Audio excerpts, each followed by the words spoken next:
नमस्कार, स्वागत है आपका हमारे चैनल में। मैं रानी गुप्ता आपके साथ और बड़ी खबर आ रही है। खुद को कट्टर ईमानदार कहने वाली सरकार आम आदमी पार्टी के दो जो दावे हैं वो दरअसल गलत साबित हुए हैं और इनके घोटालों की पोल खुली है।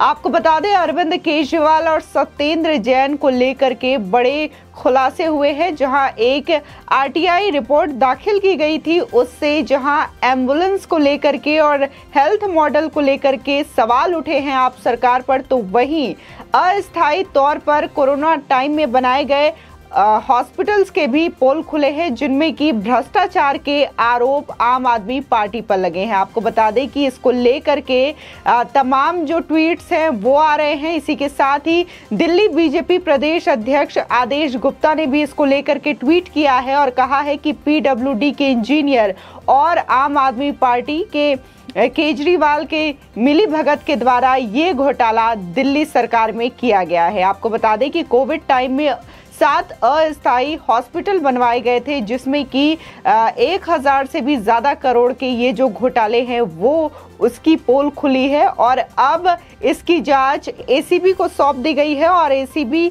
ये जांच करेगा और इन घोटालों में कौन कौन शामिल है इसका भी पता अब जल्द चलेगा। आपको बता दें, जहां पहले ही आम आदमी पार्टी के मंत्री सत्येंद्र जैन लगातार मनी लॉन्ड्रिंग मामले में फंसे हुए दिखाई दे रहे हैं और ईडी की गिरफ्त में है, तो एक और नया भ्रष्टाचार का आरोप आम आदमी पार्टी पर लगा है। इससे आम आदमी पार्टी और अरविंद केजरीवाल को बड़ा झटका मिलता हुआ नजर आ रहा है। बता दें कि ये बड़ी खबर है।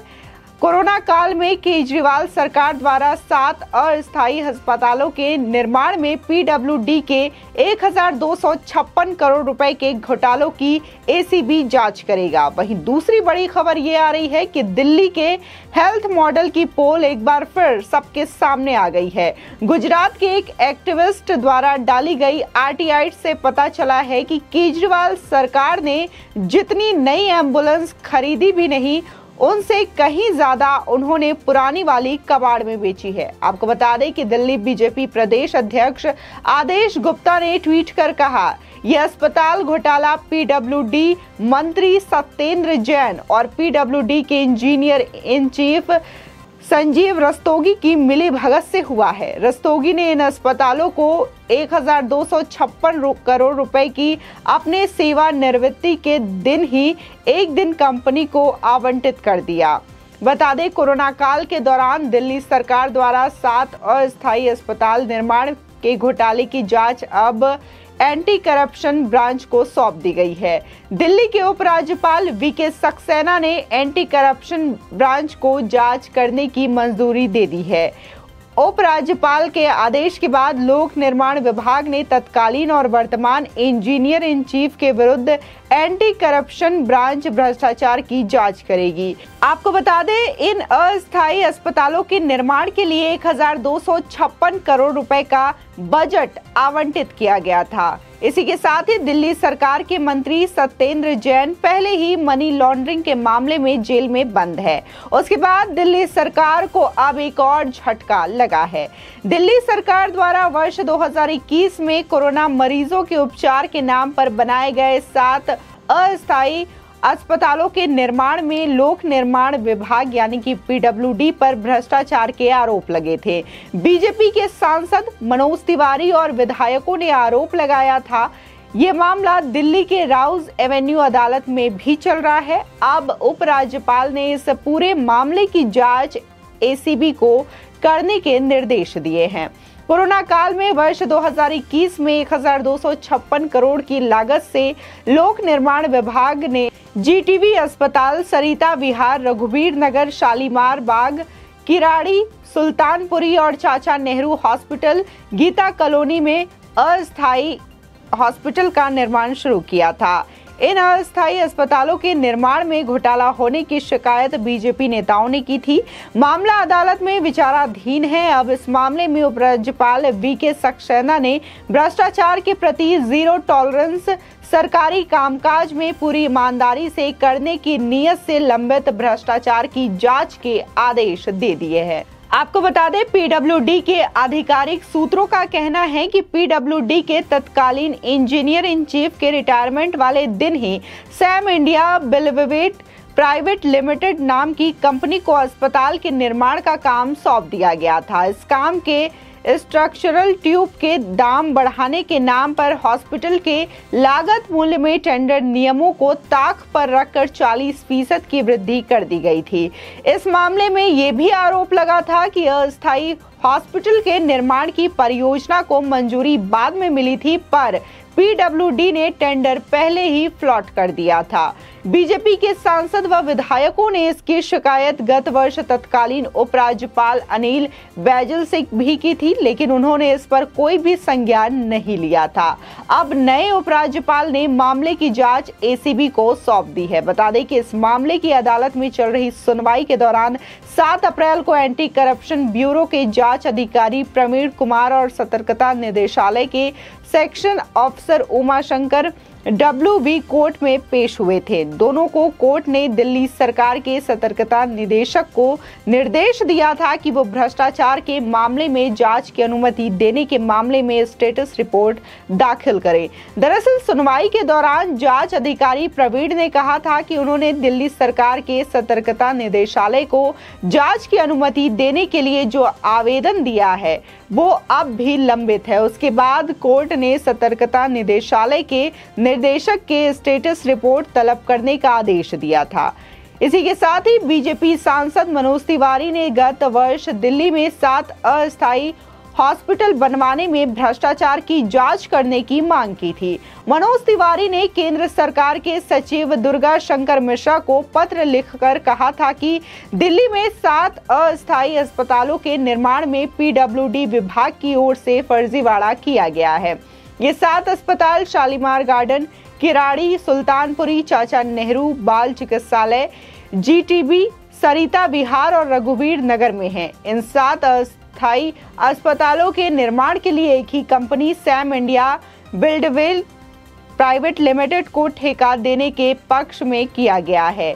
इस कंपनी को 1256 करोड़ रुपए का ठेका दिया गया है, जबकि इन अस्पतालों को बनाने में अनुमानित लागत 1216 करोड़ रुपए थी। ये भी ठेका बिना दिल्ली सरकार की अनुमति के ही एक ही दिन में दे दिया गया। मनोज तिवारी ने अपनी शिकायत में कहा है कि दिल्ली सरकार के पीडब्ल्यूडी मंत्री सत्येंद्र जैन, पीडब्ल्यूडी विभाग के engineer in chief Shashikant, PWD विभाग के चीफ इंजीनियर संजीव रस्तोगी की भूमिका की जांच होनी चाहिए। शिकायत में कहा गया है कि शशिकांत ने अपने रिटायर होने की तिथि 31 अगस्त को अस्थायी अस्पताल के निर्माण के लिए सैम बिल्डवेल को 1256 करोड़ रुपए के 3 टेंडर स्वीकृत किए।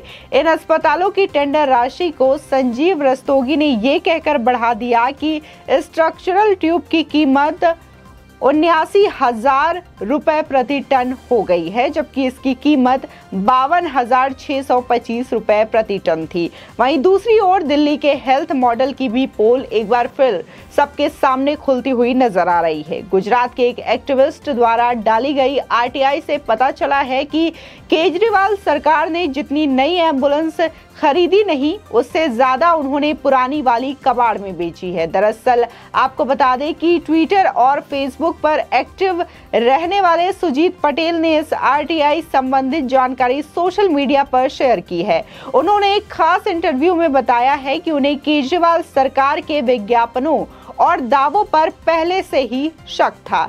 ऐसे में सच्चाई पता लगाने के लिए उन्होंने विभिन्न आरटीआई डालकर सरकारी विभागों से जवाब मांगे। वहीं सुजीत ने यह भी कहा कि आरटीआई में वही बात निकलकर सामने आई है जो ज्यादातर जनता को और उन्हें लगती थी। इस आरटीआई से प्राप्त जानकारी बताती है कि अरविंद केजरीवाल सरकार के ज्यादातर दावे और विज्ञापन झूठे हैं। सुजीत पटेल द्वारा दायर आरटीआई में दिल्ली स्वास्थ्य मंत्रालय ने कुछ चौंकाने वाले खुलासे किए हैं। सुजीत ने इसमें पूछा है कि 2014 के बाद दिल्ली स्वास्थ्य विभाग ने कितनी पैसेंजर और लाइफ सपोर्ट एम्बुलेंस खरीदी। इसके अलावा उन्होंने ये जानना चाहा कि तब से अब तक में कितनी एम्बुलेंस कबाड़ में बेची गई है। आरटीआई के जवाब में दिल्ली स्वास्थ्य विभाग ने कहा कि 2014 से लेकर अप्रैल 2022 के बीच में केजरीवाल सरकार ने एक भी मरीज को लाने से जाने वाली एम्बुलेंस नहीं खरीदी। वहीं 9 एम्बुलेंस ऐसे थे जिन्हें अरविंद केजरीवाल सरकार ने 23,659 रुपए में यानी कि कबाड़ में बेच दिया। इसी तरीके से 2014 से 2020 के बीच में केजरीवाल सरकार ने 10 एडवांस लाइफ सपोर्ट एम्बुलेंस खरीदी, जिसमें ऑक्सीजन, आईसीयू और ईसीजी की सुविधा थी। लेकिन इसी काल में उन्होंने इन्हीं सुविधाओं से लैस 20 एम्बुलेंस को 75,246 रुपए के रेट में बेचा भी है। बता दें कि ये पहली दफा नहीं है कि सुजीत हिंदुस्तानी ने अपनी आरटीआई से दिल्ली के हेल्थ मॉडल की पोल खोली हो। इस साल की शुरुआत में उन्हीं की आरटीआई से ये पता चला था कि केजरीवाल सरकार ने 2015 के चुनावों में वादा किया था कि अगर वो सत्ता में लौटे तो 4,000 डॉक्टर और 15,000 नर्स समेत पैरामेडिकल स्टाफ दिल्ली को दिया जाएगा। लेकिन 2015 के चुनाव जीतने के बाद ये वादे दिल्ली सरकार ने 2020 तक पूरे नहीं किए हैं। इसी के साथ ही बता दें कि इतना ही नहीं, एक आरटीआई में ये भी पूछा गया है कि 2015 के बाद और पहले दिल्ली में कितने स्वास्थ्य केंद्र थे। जवाब मिला कि हकीकत में जब से केजरीवाल सरकार आई है उसके बाद से स्वास्थ्य केंद्रों में पहले के मुकाबले घटे हुए हैं। इसी के साथ ही एक और दिल्ली के स्वास्थ्य को लेकर के सुजीत हिंदुस्तानी के आरटीआई से आए दिन चौंकाने वाले खुलासे होते रहते हैं। वहीं दूसरी ओर दिल्ली के स्वास्थ्य मंत्री सत्येंद्र जैन इस समय जेल में हैं। उनके ऊपर भ्रष्टाचार और मनी लॉन्ड्रिंग का केस भी दर्ज है। जिस तरीके से आम आदमी पार्टी लगातार दावा करती है कि उनकी सरकार कट्टर ईमानदार है, लेकिन जिस तरीके से आरटीआई के द्वारा ये पोल खुल रही है, इसी के साथ ही कोरोना टाइम में जब देश की जनता इतनी परेशान थी तब भी आप सरकार ने इतने घोटाले किए, उसकी भी सच्चाई सामने आ गई है। और अब उपराज्यपाल ने यह आदेश दे दिया है कि एसीबी इस मामले की जांच करेगा और इसके पीछे आम आदमी पार्टी और जो चीफ इंजीनियर थे पीडब्ल्यूडी के, उसके अलावा और कौन कौन लोग शामिल हैं, उसकी भी बातें और उसकी भी खबरें जल्द सामने आएगी। आपकी इस खबर पर क्या राय है, हमारे कमेंट सेक्शन में जरूर बताएं। आगे की और भी अपडेट के लिए चैनल को सब्सक्राइब करना ना भूलें।